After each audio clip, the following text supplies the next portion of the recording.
Okay, let's take a deep dive into, well, a really fascinating snapshot of just one single day, May 29, 2025. Right. Our source material for this exploration, it comes from excerpts of a USA Today report. So it gives us a window, into what was making headlines. Across different areas on that specific day. Exactly. And our mission here is really to act as your guides.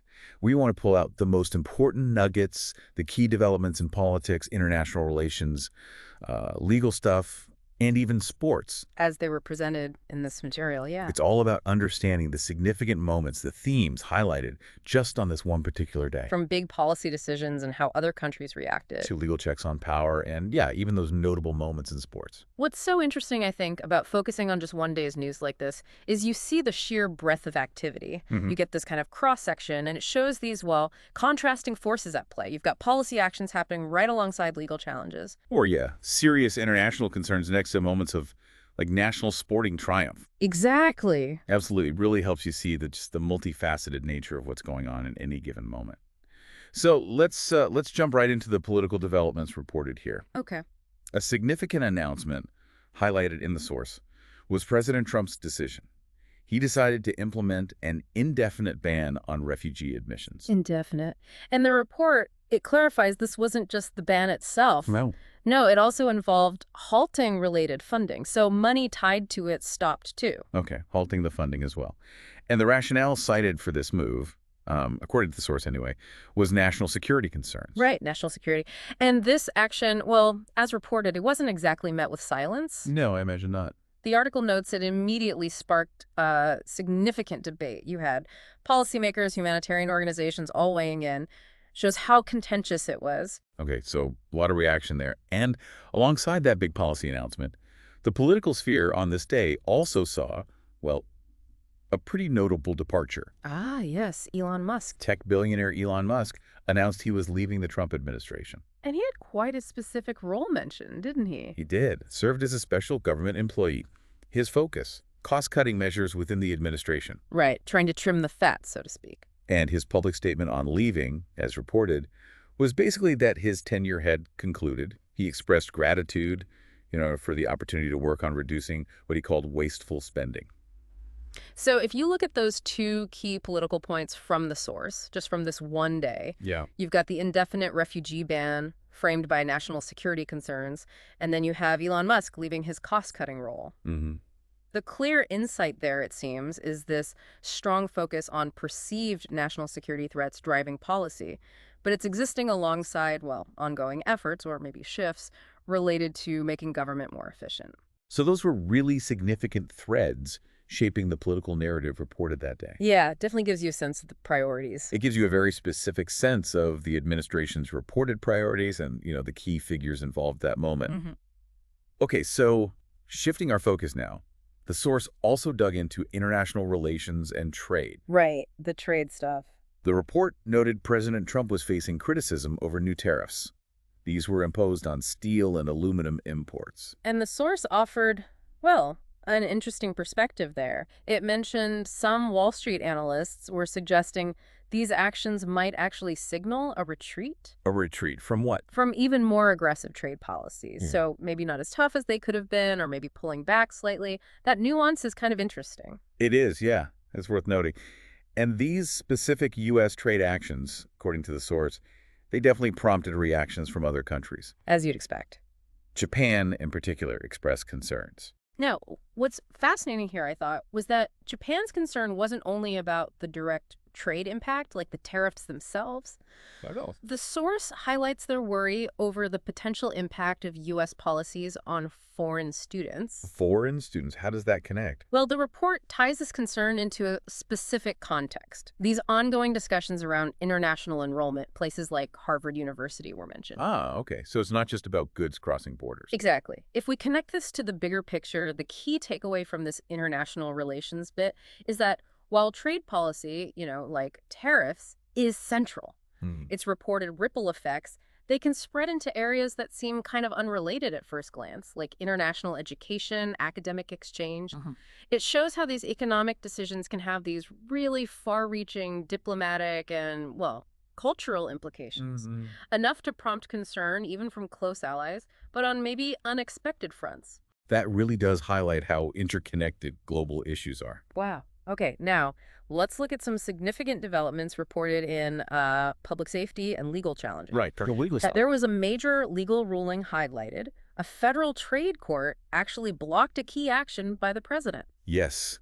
This court blocked President Trump's attempt to impose those tariffs, the steel and aluminum ones we just talked about specifically, when he tried to use emergency powers to do it. Emergency powers. Yeah. And the court's reason for blocking it. Pretty direct, wasn't it? Very.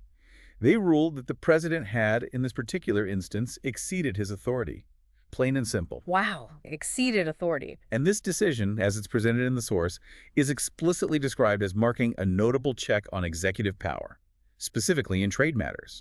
That's a pretty significant legal development for one day. Absolutely. A check on executive power. Now, while this legal challenge was unfolding, the report also noted there were continuing discussions around something else with, well, pretty significant implications. What was that? The U.S. government was considering acquiring a golden share in U.S. Steel. Ah, the golden share idea. Right. And this comes up amidst that potential buyout of U.S. Steel by Nippon Steel, the Japanese company. Exactly. And the underlying concern highlighted by the source in this whole discussion is really about foreign investment in critical industries. Makes sense, protecting key assets.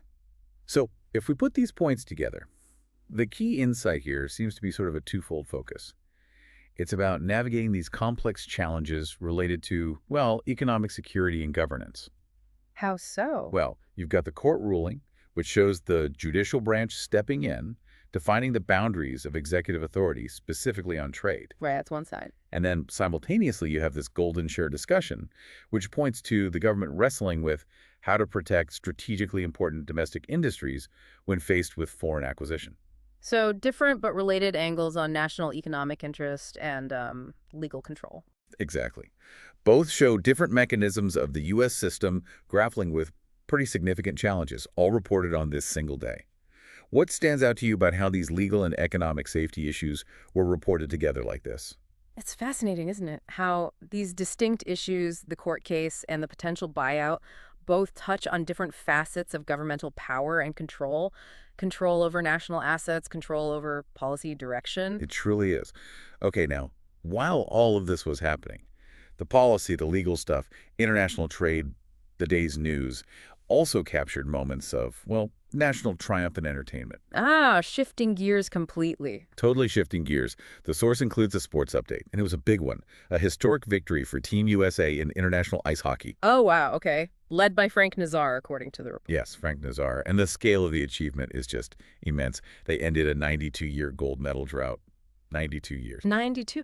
That is an incredible span of time, just imagine. No. The report noted that Nazar's performance specifically really captured national attention. It was being hailed as, a defining moment for the sport in the U.S. Definitely something people will be talking about. The source also briefly touched on other sports news happening. Like what? The U.S. Women's Open golf tournament was kicking off at Erin Hills in Wisconsin. It detailed the field, 156 players, and a pretty significant purse, $12 million. Big money in golf. And anything else? Yeah.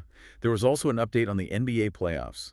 The New York Knicks were facing a critical Game 5. Ah, the Knicks. Eastern Conference Finals against the Indiana Pacers? That's the one. The report mentioned the Knicks were trailing 3-1 in the series. Oof, backs against the wall. Totally. Needed a win at Madison Square Garden just to keep their season alive. High stakes there, too. So, looking at this whole mix of sports news, the insight this source gives us here is how sports delivers this distinctly different kind of national narrative, doesn't it? Yeah, it really does.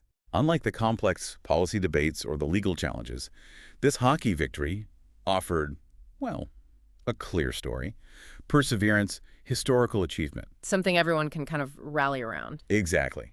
It captures national attention in a way that complements, yet really contrasts with the more, serious headlines. It's a good reminder, isn't it, that even on a day filled with significant political and economic news, there are these other shared experiences, these events capturing the public imagination. Yeah.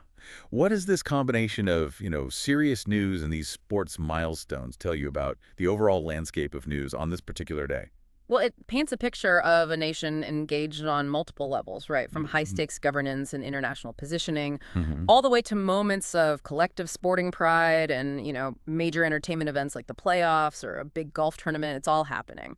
So this deep dive has been, well, a look into the key reports from just that single day, May 29, 2025, as presented in those USA Today excerpts. Yeah, we've explored the core nuggets across politics, international relations, legal challenges, and sports. Right, aiming to give you, the listener, a clearer picture of a dynamic landscape reported just on that one day. It's really about seeing how diverse events coexist, how they contribute to the overall flow of information and, the national conversation. Exactly.